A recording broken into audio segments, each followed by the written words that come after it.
Before you accept that loan offer, do you know all the fees that might be lurking in that loan agreement? When you see an offer, the APR and total interest expense are easy enough to see. But are there other fees that could make the loan more expensive than you had bargained for? We've spent years in the lending industry and we track hundreds of credit providers. We're going to use that experience to tell you all of the fees that you should watch out for and even how common they are. Here are the fees you might find in your loan agreement. An origination fee is a one-time fee charged by the lender for processing the loan. The fee typically ranges from 1% to 8% of the loan amount. The fee comes out of the proceeds of the loan. So if you borrowed $10,000 with a 5% origination fee, you would receive $9,500, but you would still need to repay the $10,000. It's important to understand that the origination fee will be accounted for in the APR. The APR includes the interest rate and any unavoidable fees. If you plan on paying your loan off early, you will want a loan with a low or a no origination fee. That's because you don't get a reimbursement for the origination fee if you pay the loan off early.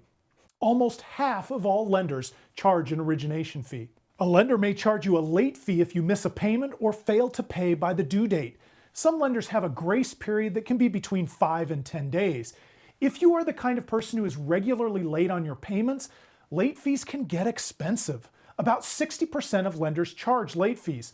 Some charge a fixed amount between $10 and $39. Others charge 5% of the late amount. The best way to avoid late fees is to sign up for autopay. A non-sufficient fund fee is triggered when a lender attempts to pull your payment, but you don't have enough money in the account. Other names for this fee include dishonored payment fee, bounced check fee, returned payment fee, or failed payment fee. These fees typically range between $10 and $50. About 20% of lenders charge an NSF fee. It's also important to mention that you may incur overdraft fees from your bank. An administrative or maintenance fee is a catch-all fee for the general administration costs associated with your loan. Less than 5% of lenders charge an administrative or maintenance fee. The ones that do tend to be storefront lenders that charge fees that are permissible in the state in which they operate. That means that a company might charge this fee in one state, but not in another one. In cases like this, it's really hard to research the fees ahead of time because these lenders will not publish the information on their websites. You will only know if there's an administrative fee when you receive the loan offer. Administrative fees are also much more common with lines of credit or other forms of revolving credit. Paper document or paper check fees are charged if you want your loan documents sent by mail. Lenders prefer to do everything digitally these days. Managing physical paper costs them more to process, and they often pass those costs on to you. But frankly, they just want to discourage the use of paper. These fees can be as little as $5 and as much as $25. Some lenders sell insurance against your loan. They might sell credit insurance that will cover the loan payments in case of death, disability, or unemployment. If you secured your loan with the title of your motor vehicle, they might also charge you additional insurance on your automobile.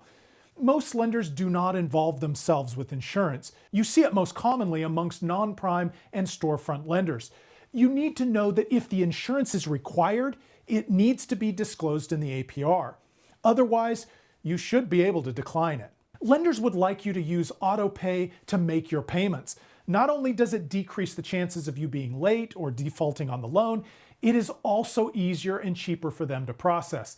They might offer other payment options like paying by paper check, through the mail, or using a debit card. Some lenders will charge a fee if you use one of these alternative methods of payment. This convenience fee can be a percentage of the payment, like 5%, or it can be a flat fee, like $5. If you are securing your personal loan with collateral, you might find additional fees. A lender might charge you to assess the value of the collateral or pass the government fees associated with the title to your motor vehicle onto you. Securing your loan can make it easier to be approved or score a lower interest rate, but you will want to make sure that it doesn't come with additional fees that can eat into those savings. Including the prepayment penalty on this list is a bit of a red herring. A lot of lenders love to boast about how they don't charge a prepayment penalty, but I don't know of any lender that still charges one in this day and age. If you know of any lender that still does, leave a comment below. We'd love to hear about it. So by all means, check your loan agreement, but you aren't likely to see a prepayment penalty. Understanding all of the potential fees in a personal loan agreement is critical to accurately calculating the true cost of borrowing. Before signing, check the loan agreement for these fees. And if you see quite a few of them, you might want to keep looking. Most lenders only charge a couple of these fees. It never hurts for you to shop around. That's the best way to make sure you're getting the best deal you can in your situation. At the Yukon Project, we've tried to make shopping around easy. If you go to our marketplace page, you can apply to any one of our featured lenders. Behind the scenes, we will check your rate with up to 40 other lenders. Our partners use a soft credit check, so applying won't hurt your credit score. We will show you all of your approved offers so you can pick the loan that would be best for you. Are there any other fees that you've seen in lending agreements that we didn't mention here? If you know of any, leave a comment below. We're trying to build a community of people who can share their experiences so we can all be better informed when making decisions about our personal finances.